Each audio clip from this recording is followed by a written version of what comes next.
नमस्कार मित्रांनो, लपंडाव या मालिकेत एक वेगळंच वळण येणार आहे। उद्या संन्हा संपणार आहे। तर असं मी का म्हणतेय, कारण कान्हाने सखीला 1 महिन्याची मुदत मागितली होती, ज्या वेळेत सखी कान्हाच्या प्रेमात पडणार असं तो म्हणाला होता। आणि इतकंच नाही तर ती स्वतः कान्हाला नवरा म्हणून स्वीकारणार आहे। पण मित्रांनो, तसं काहीच झालं नाहीये आणि त्यामुळे यांची मुदत 1 महिन्याची मुदत उद्या संपणार आहे। त्याचबरोबर आपण पाहणार आहोत की सखीच्या हाती ब्लड ग्रुपचे रिपोर्ट्स लागले आहेत। सखीचं आणि सरकारचं रक्तगट सुद्धा वेगळं आलंय। पण मित्रांनो, सखीने खूप मोठा मूर्खपणा केलाय। सखी तिचे सगळे पुरावे मनस्विनीच्या खोलीत ठेवणार आहे, नागिनीच्या बिळामध्ये। आणि मित्रांनो, मनस्विनीला याची शंका येते की रिपोर्ट्स आणि सगळे पुरावे तिच्या खोलीतच असतील। तर बघूया मित्रांनो कसं काय झालं ते। आज सखी कान्हाचा पाठलाग पण करणार आहे आणि तिचा विश्वास पण बसत नाही। कान्हा कसं तरी मॅनेज करतो की त्याची सुटका होते, बघूया आजच्या भागात। पण पुढे चालून कान्हा जाम फसणार आहे, इतकं नक्की। तर मित्रांनो, जे चॅनलवर नवीन असतील, मालिकेच्या लेटेस्ट अपडेटसाठी आणि खऱ्या रिव्ह्यूसाठी आपल्या चॅनलला सबस्क्राईब करा आणि बाजूला दिलेली बेल नोटिफिकेशन ऑन करा। आपण पाहत आहोत लपंडाव या मालिकेचा 22 जुलैचा एपिसोड रिव्ह्यू। तर मित्रांनो, आजचा भाग सुरू होतो हे मनस्विनी तिच्या खोलीत असते। आता या मनस्विनीने काळ्या रंगाची साडी नेसली असते। ती आरशात बघते आणि म्हणते, काल त्या रक्त दिलं ना, त्यामुळे माझी झोपच नाही झाली, युजलेस। आणि मग आता मनस्विनी आरशात बघते स्वतःला आणि म्हणते, एनिवेज नो प्रॉब्लेम, त्या प्रीतमला रक्त देऊन माझाच फायदा झाला आणि आतापर्यंत ब्लड ट्रान्सफर झालं असेल, फोन करून विचारायला हवं असं म्हणून आता ही मनस्विनी त्या प्रीतमला कॉल करायला घेते। आणि त्याचा फोन बंद येतो, कारण तो सखीने सांगितल्याप्रमाणे गायब झाला असतो। आता ही मनस्विनी म्हणते, व्हॉट, नंबर अस्तित्वात नाहीये, प्रीतमने तर हाच नंबर दिला होता। त्यानंतर आता ही मनस्विनी परत एकदा फोन करते, तो सुद्धा नंबर नाही लागत। मग मनस्विनी प्रीतमचा दुसरा नंबर पण ट्राय करते आणि तो नंबर सुद्धा अस्तित्वात नसतो। आता मनस्विनीला टेन्शन यायला लागतं। ती म्हणते, हाऊ इज दिस पॉसिबल। आणि त्यानंतर काय होतं, ही मनस्विनी तिचा फोन ठेवते आणि मग तो जो परफ्यूम आहे, जो खोटा परफ्यूम असतो, प्रीतमने तिला दिला असतो की पॅरिस वरून आणलं असं सांगून, तर ही मनस्विनी तो परफ्यूम घेते लावायला। आणि मग तिच्या लक्षात येतं की त्या परफ्यूमवर तर स्टिकर लावलंय। आता मनस्विनी ते स्टिकर काढते आणि तिला धक्काच बसतो। ती म्हणते, बापरे, डुप्लिकेट परफ्यूम, त्याची बॉटल आणि त्यावर ब्रँडेड कंपनीचं स्टिकर लावलंय। आता मात्र मनस्विनीच्या लक्षात येऊ लागतं। ती म्हणते, काहीतरी गडबड नक्कीच आहे, कोणीतरी माझ्यासोबत गेम खेळतंय। आता ते कोण हे बघायलाच हवं। आता मनस्विनी त्या हॉस्पिटलच्या तिथे जाणार आहे। त्याआधी काय होतं, कान्हा सर्वात आधी घराच्या बाहेर पडतो। त्याच्या आईचा त्याला फोन येतो आणि अपर्णा त्याला विचारते, काय रे कबीर, कुठे आहेस, कधी येतोयस? कान्हा म्हणतो, हो ग, निघालोच आहे मी, लगेच येतो। कान्हा त्याच्या बुलेटवर बसतो आणि त्यानंतर तो निघून जातो। तर त्याच्याच मागे आता सखी येते आणि पटकन अशी शिट्टी वाजवते। तर पटकन अशी रिक्षा येते आणि सखी सांगते की दादा, त्या गाडीच्या मागे जायचंय। सखी चक्क आता कान्हाचा पाठलाग करते आणि सखी निघून गेल्यावर तिथे आता ही मनस्विनी येते आणि तिची कार घेऊन ती तिथे जाणार आहे। काल जिथे तिने रक्त दिलं होतं, हॉस्पिटल समजून त्या जागी ती जाते आता। तर बघा मित्रांनो, सखी आता कान्हाचा पाठलाग करत असते आणि कान्हाला हे माहिती नसतं आणि सखी डोकावून बघत असते बाहेर। तर काय होतं, कान्हा आता ऑफिसचा रस्ता चुकवतो, कारण त्याला घरी जायचं असतं। तर सखीच्या हे लक्षात येतं। सखी म्हणते, ऑफिसचा रस्ता तर मागेच राहिला, मग आता ऑफिसचा रस्ता सोडून कबीर पुढे कुठे जातोय? आणि कान्हा आता मस्त चालला असतो, तर अचानक तो मध्येच युटर्न घेतो आणि सखीचा ऑटो सुद्धा त्याच्या मागे मागे जातो। आता सखी तिच्या मनात म्हणते, आता कुठे हा ऑफिसच्या रोडने लागलाय, पण मग मगाशी तो सरळ का गेला, कुठे जात होता हा? तर सखीच्या मनात आता खूप मोठा डाऊट येतो आणि सखी कान्हाला विचारते सुद्धा। पण त्याआधी इथे आता सीन शिफ्ट होतो। काल जिथे हॉस्पिटल होतं तिथे पूर्ण सेटअप लागत असतं, खूप लोक असतात तिथे। तर मनीष नावाचा जो व्यक्ती आहे, तो सगळ्यांना इन्स्ट्रक्शन्स देत असतो। तो म्हणत असतो, हे बघा, पटकन करा हे काम, पुढच्या 15 मिनिटात आर्टिस्ट येणार आहे। तितक्यात एक डायरेक्टर असतो आणि तो भडकतो। तो म्हणतो, मनीष, अरे 7ची शिफ्ट होती, अजून ती हिरोईन सेटवर पोहोचली नाहीये, काय करताय तुम्ही? काय करताय प्रोडक्शन? त्यावर हा मनीष म्हणतो, सर ते तर नाही आलेत. तर आता हा जो डायरेक्टर आहे हा अतरंगीच असतो. त्याने हॅट घातली असते, जॅकेट, टी शर्ट आणि छोटा हाफ पॅन्ट घातला असतो. तो आता ओरडायला लागतो, प्रोडक्शन प्रोडक्शन. तितक्यात तिथे आता ही मनस्विनी येते आणि हा डायरेक्टर आता या मनस्विनीकडे बघतो आणि म्हणतो त्या मनीषला, अरे बापरे, एवढी सुंदर ज्युनियर आर्टिस्ट बोलावली कोणी? आणि हा जो डायरेक्टर आहे तो त्या मनीषला म्हणतो, तुला कास्टिंगचं तरी कळतं का रे? आपल्याला गरीब काळी दिसणारी मुलगी हवी आहे, काळी पेशंट हवी आहे आपल्याला, तरच तर आपल्याला सिंपती मिळेल ना आणि TRP वाढेल. आणि हा जो डायरेक्टर आहे ना मित्रांनो, हा मनस्विनीलाच म्हणतो, एक्सक्यूज मी यू. हां तुमच्याशीच बोलतोय. आता मनस्विनी त्या डायरेक्टरकडे बघते. आता हा डायरेक्टर म्हणतो, तुम्ही आहे की नाही चेहऱ्याला काळा रंग लावून घ्या लगेच, फास्ट. आणि इतकंच नाही, हा डायरेक्टर आता मेकअपवाल्याला सांगतो की मेकअप लगेच या मॅडमच्या चेहऱ्याला आहे ना काळ्या रंगाचा मेकअप लाव. तर आता मनस्विनी सगळ्यांसमोर हा जो डायरेक्टर आहे त्याला सनकन कानाखाली वाजवते त्याच्या आणि त्याचा थोबाड फोडते. आता सगळेजण बघत राहतात. मनस्विनी आता तिचा फेवरेट डायलॉग म्हणते त्या डायरेक्टरला, लायकीत राहायचं आणि लायकीत राहूनच बोलायचं, सरकार आहे मी, कळलं का? आता हा डायरेक्टर घाबरतो आणि म्हणतो सॉरी. मनस्विनी विचारते, काय सुरू आहे इथे? हे हॉस्पिटल आहे ना? आणि तुमचं काय चाललंय इथे, काय करताय?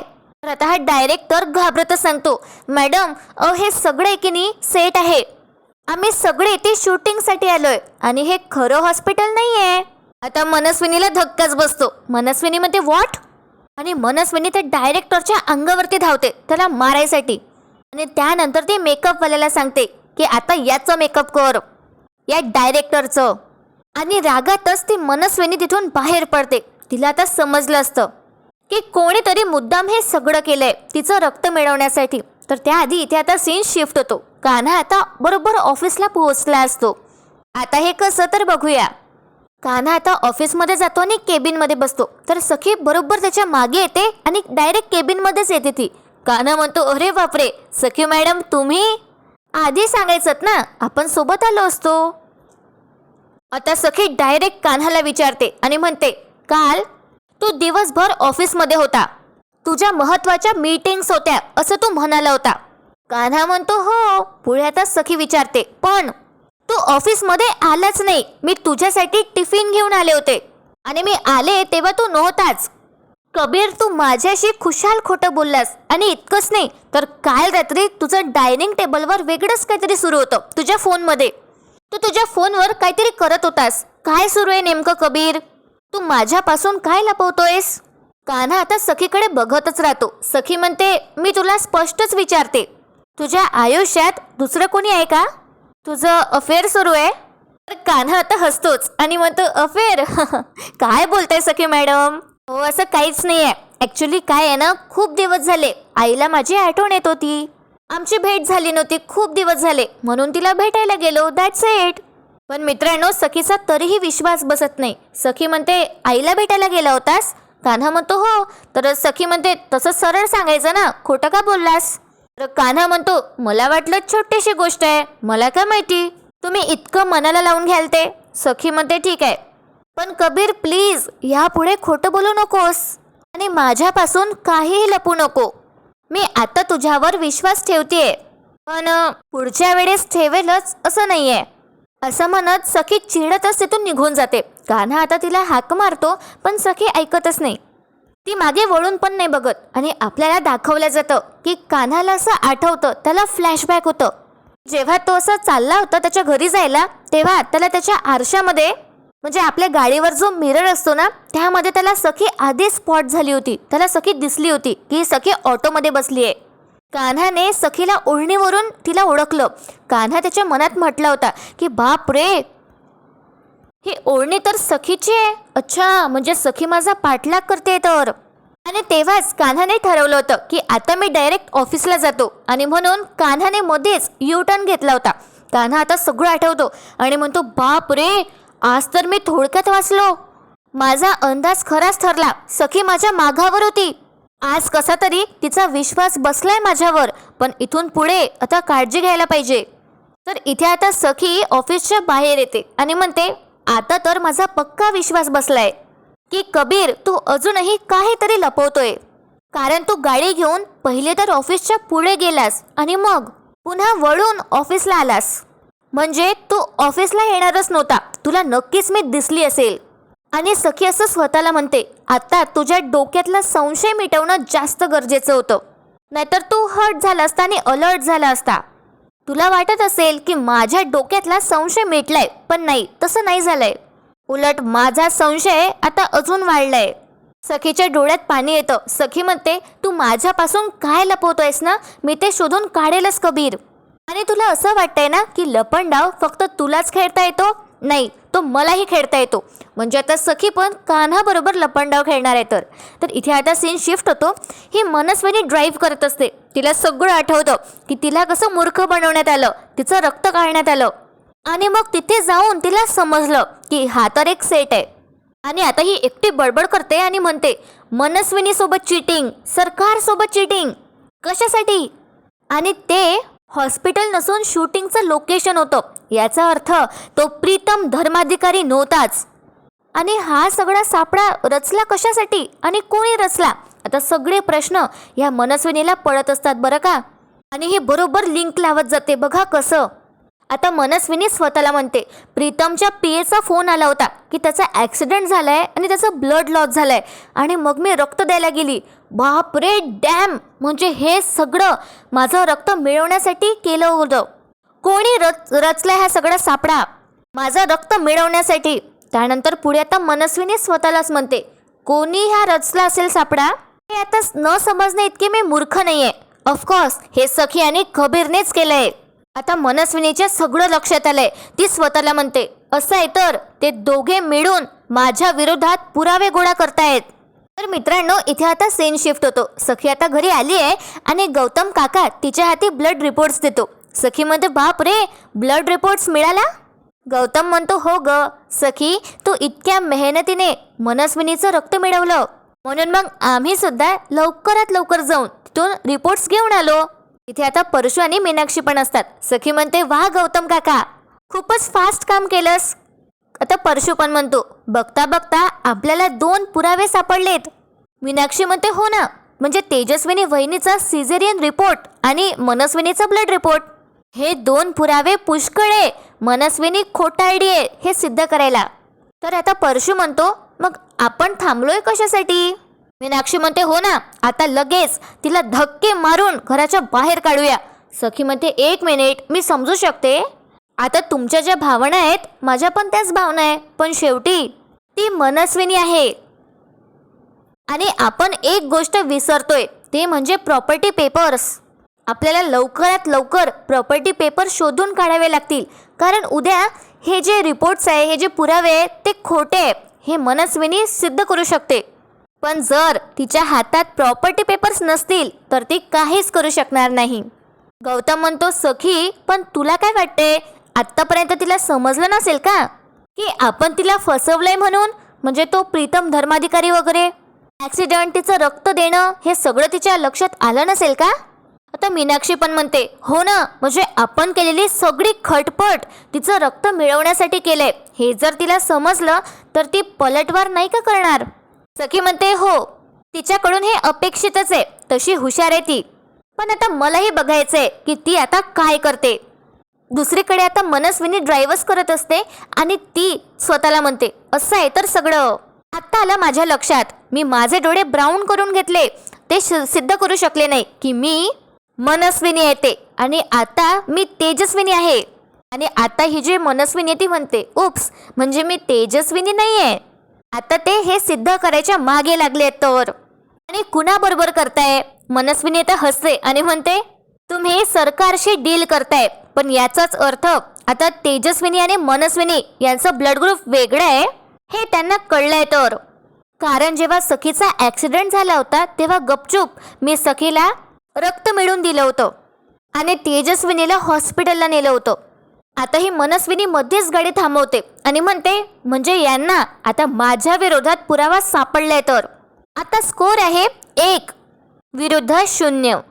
म्हणजे या मनस्विनीचं म्हणणं आहे की सखी आणि कान्हाचा स्कोर 1 आहे आता, आणि हिचा सध्या 0 आहे, कारण त्यांच्या हाती पुरावा लागलाय. आता ही मनस्विनी स्वतःला म्हणते त्या दोघांना लवकरच कळेल की मी पुरावे शोधण्यात किती हुशार आहे ते. आता मनस्विनी परत तिची गाडी सुरू करते घरी जाण्यासाठी. आणि दुसरीकडे आता सखी म्हणत असते सगळ्यांना, आता काहीही झालं तरी मागे हटायचं नाहीये आपण.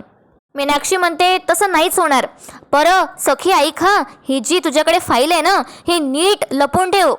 तर सखी आता ड्रॉअरमधून सिझेरियनची फाईल घेते तिच्या हाती. सखीकडे आता 2 फाईल असतात, 2 पुरावे असतात. एक म्हणजे ते ब्लड ग्रुपचे रिपोर्ट आणि दुसरा म्हणजे सिझेरियनची फाईल.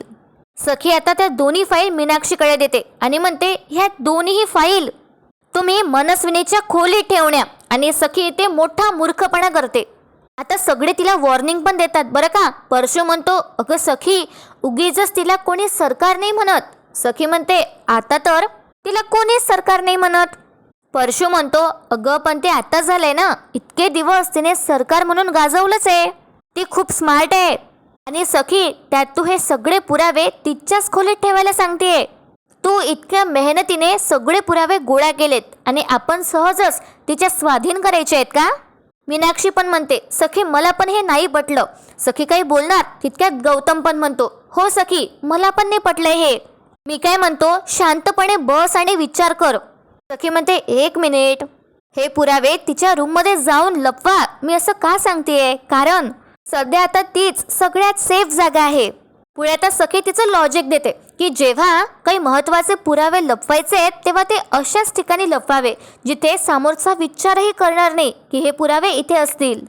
आता मीनाक्षी म्हणते पण हां, तुझ्यासारखा विचार त्या मनस्विनीने केला असेल तर. सखी म्हणते नाही करणार. सखी खूपच ओव्हर कॉन्फिडंट होते आता. सखी म्हणते काकू तुला आठवतंय का, माझं स्वयंवर ठरलं होतं आणि सगळे नियम वगैरे मी ठरवेल असं ठरलं होतं तेव्हा. आणि सगळ्या गोष्टी त्याचे मायन्यूट डिटेल्स मी माझ्या डायरीमध्ये लिहिले होते. परशू म्हणतो हो, आणि त्यासाठी त्या मनस्विनीने अख्खं घर शोधून काढलं होतं. पण ती डायरी सखी म्हणते तिच्याच रूममध्ये होती. आणि आपल्याला ते दाखवलं जातं की सखीने त्यावेळी डायरी बरोबर मनस्विनीच्या खोलीत लपवली होती. आणि आता प्रेझेंटमध्ये सखी म्हणते म्हणूनच तर मी सांगते की हे जे पुरावे आहेत ते आपण तिच्याच खोलीत लपवायचे आहेत, कारण ती तिच्या खोलीत कधी शोधणार नाही. सखी आता ती फाईल मीनाक्षी आणि परशूकडे देते. मीनाक्षी म्हणते ठीक आहे ठेवते आणि सगळे तिथून निघून जातात. सखी आता स्वतःला म्हणते मनस्विनीच्या विरोधातले पुरावे तर मी शोधले, पण आता कबीर काय लपवतोय ते शोधून काढायला हवं. आणि मग आता सखीचं लक्ष जातं तिच्या बॅगकडे. सखी त्या बॅगकडे बघते आणि म्हणते कबीरने त्या दिवशी मला ते फोटोज का नाही बघू दिले. आता यामागचं कारण शोधून काढलंच पाहिजे, तरच मला कबीरचा लपंडाव काय आहे ते कळेल. आणि मित्रांनो आजचा भाग इथे संपतो, पण उद्याच्या भागात आपण पाहणार आहोत की मनस्विनी विचार करणार आणि त्यानंतर तिच्या लक्षात येतं. ती सखीच्या जागेवर राहून विचार करते आणि मग या सरकारच्या लक्षात येणार आहे की रिपोर्ट्स जे आहे ते सखीने सरकारच्या खोलीतच ठेवले असतील, म्हणजे तिच्या खोलीत, मनस्विनीच्या खोलीत. आणि मग त्यानंतर इथे आता दुसरीकडे सखीच्या लक्षात येतं की उद्या 1 महिना होणार आहे, कबीरने जी मुदत दिली आहे ते संपणार आहे. आणि सखी असं लिहून ठेवते बोर्डवर सन्हा संपणार. तितक्यात आता कान्हा येतो ऑफिसवरून आणि बोर्डवरचं वाचून त्याला खूप मोठा धक्का बसणार आहे. तर बघूया मित्रांनो उद्या आता काय होईल. सखीच्या मनात आता डाऊट आलाय, त्यामुळे यांच्यामध्ये दुरावा निर्माण होणार का. आणि त्यानंतर कान्हा सगळं कसं मॅनेज करतो. कान्हा आता त्याच्या घरी पण जाणार आहे आणि सखीने पण मनावर घेतलंय की शोधून काढायचंच आहे की कान्हा काय लपवतोय. त्याचबरोबर मनस्विनीच्या हाती पुरावे लागतील का, तुम्हाला काय वाटतं कमेंट करून नक्की कळवा. आपला व्हिडिओ आवडला असेल तर व्हिडिओला लाईक करायला विसरू नका. व्हिडिओला शेअर करा, सबस्क्राईब करा. आपला व्हिडिओ शेवटपर्यंत पाहण्यासाठी खूप खूप धन्यवाद.